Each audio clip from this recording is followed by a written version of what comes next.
नमस्कार दोस्तों। Authentic employment notice channel पर ऑथेंटिक एंड एक्यूरेट अपडेट के लिए आपका स्वागत है।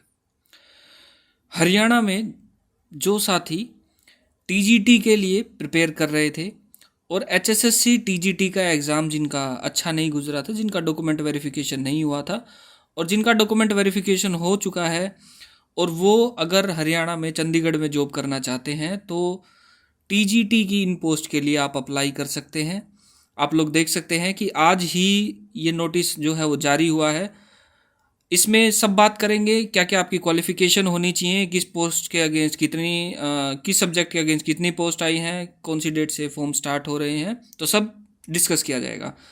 जहाँ तक बात करें फॉर्म का आपके कब से स्टार्ट होंगे, 26 फरवरी 2024 से आप लोग अप्लाई करना स्टार्ट कर सकते हैं और 18 मार्च 2024 इसकी लास्ट डेट होगी फॉर्म को सबमिट करने की। और फीस को सबमिट करने की लास्ट डेट 21 मार्च 2024 है, 2 बजे तक, दोपहर के 2 बजे तक। और फॉर्म को सबमिट करने की शाम के 5 बजे तक है। तो आप लोग ये देख सकते हैं। सब्जेक्ट वाइज बात कर लेते हैं तो टोटल जो है आपकी 303 पोस्ट हैं। डीपी की बात करें तो टोटल 35 पोस्ट हैं, जनरल की 16 हैं, इंग्लिश की टोटल 14 पोस्टें हैं, फाइन आर्ट की टोटल 54 पोस्ट है, ऐसे ही हिंदी की 17 है, होम साइंस की 19 है, मैथमेटिक्स की 8 है, म्यूज़िक की 15 है, पंजाबी की 19 है, संस्कृत की 24 है। साइंस में 2 ग्रुप बनाए गए हैं, मेडिकल और नॉन मेडिकल। इनकी क्वालिफिकेशन की भी बात करेंगे कि आपके पास कौन कौन सी क्वालिफिकेशन होनी चाहिए मेडिकल के लिए और नॉन मेडिकल के लिए कौन से सब्जेक्ट आपने पढ़े हुए होने चाहिए।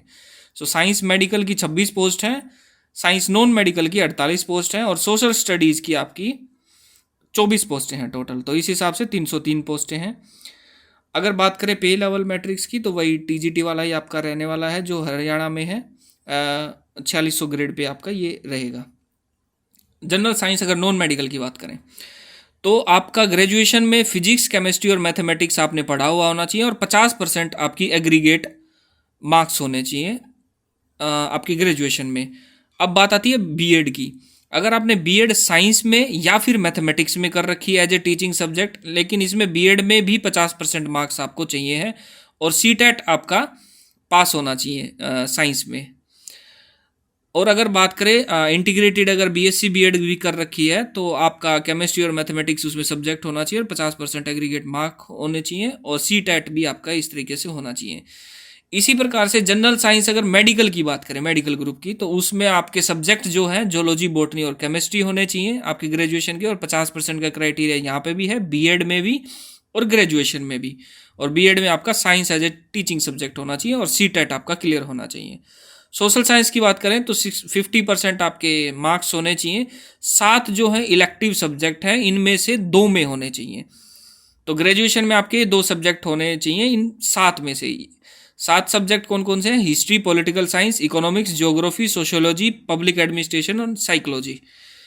अब बीएड की बात करें तो बीएड में भी 50% नंबर चाहिए। सोशल साइंस या सोशल स्टडीज जो है आपका एज ए टीचिंग सब्जेक्ट होना चाहिए और इसी सब्जेक्ट का आपका सीटेट भी पास होना चाहिए। मैथमेटिक्स की बात करूं तो मैथमेटिक्स में आपकी ग्रेजुएशन होनी चाहिए, 50% मार्क्स होने चाहिए आपके। बीएड में भी 50% मार्क्स होने चाहिए और मैथमेटिक्स में आपने बीएड की होनी चाहिए। ऐसे ही सीटेट पास होना चाहिए आपका। इंटीग्रेटेड वालों का भी सेम यही रहेगा। इंग्लिश की अगर बात करें तो इंग्लिश में सेम सब्जेक्ट इंग्लिश रहेगा, इसमें आपकी ग्रेजुएशन होनी चाहिए और बीएड भी इंग्लिश में की होनी चाहिए एज ए टीचिंग सब्जेक्ट और 50% बीएड में मार्क्स चाहिए बीएड में और सीटेट आपका इंग्लिश से पास होना चाहिए। सेम हिंदी के लिए रहने वाला है, पंजाबी के लिए भी सेम यही है, संस्कृत के लिए भी यही है। सब्जेक्ट चेंज हो जाएंगे, कंडीशन वही रहेंगी। फिजिकल एजुकेशन डीपी के लिए भी यही है, फाइन आर्ट्स के लिए भी, होम साइंस की बात करें तो उसके लिए भी, म्यूज़िक के लिए भी। और जो ये सब्जेक्ट है टोटल आपके 12 सब्जेक्ट है। तो इस प्रकार से आपकी एजुकेशनल क्वालिफिकेशन है। अब किस टाइप से आपका पेपर आएगा बात करते हैं।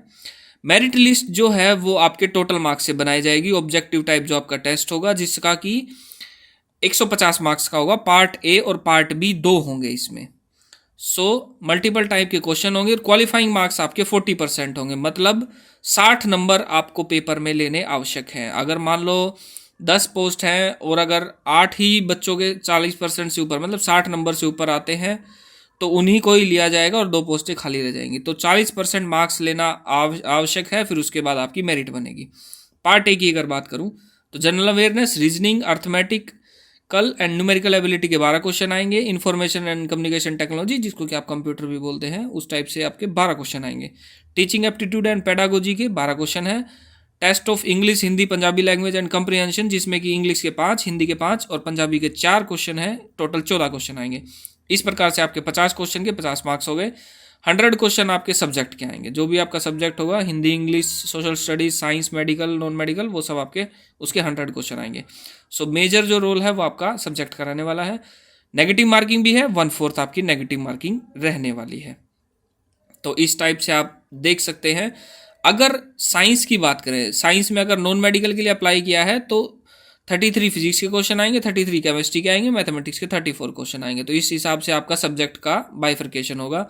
टीजीटी साइंस में अगर मेडिकल की बात करूं तो 33 बॉटनी के क्वेश्चन आएंगे, 33 जोलॉजी के और 34 केमिस्ट्री के, मतलब केमिस्ट्री का एक क्वेश्चन ज़्यादा आ रहा है। टीजीटी सोशल साइंस की बात करूं तो पॉलिटिकल साइंस के 25 क्वेश्चन आएंगे, इकोनॉमिक्स के 25 आएंगे, हिस्ट्री के 25 आएंगे और ज्योग्राफी के 25 क्वेश्चन आएंगे। तो इस हिसाब से ये बाइफर्केशन है आपका। सिलेक्शन का प्रोसीजर जो है मैंने आप लोगों को बता दिया है कि इस टाइप से 150 में से आपकी मेरिट बनेगी। अगर किसी के नंबर बराबर आ जाते हैं तो फिर उनका जो है आप लोग देख सकते हैं कि बीएड में किसकी क्या मेरिट बन रही है, तो उस हिसाब से उनका वो देखा जाएगा। तो पहले आप लोग टेस्ट दीजिए और टेस्ट को अच्छे से क्लियर कीजिए। एज लिमिट की अगर बात करूँ तो 37 साल इसमें मैक्सिमम एज लिमिट रहने वाली है जनरल के कैंडिडेट के लिए। सो इस टाइप से आप लोग अप्लाई कर सकते हैं फॉर्म को। आई होप जो वीडियो में इन्फॉर्मेशन दी गई है आप लोगों को समझ में आ गई होगी। फिर भी अगर आपका कोई डाउट है तो आप वीडियो के नीचे कमेंट कर सकते हैं। वीडियो को लाइक अवश्य कीजिएगा अगर आपको कंटेंट पसंद आ रहा है, और चैनल को शेयर एंड सब्सक्राइब अवश्य करें। धन्यवाद।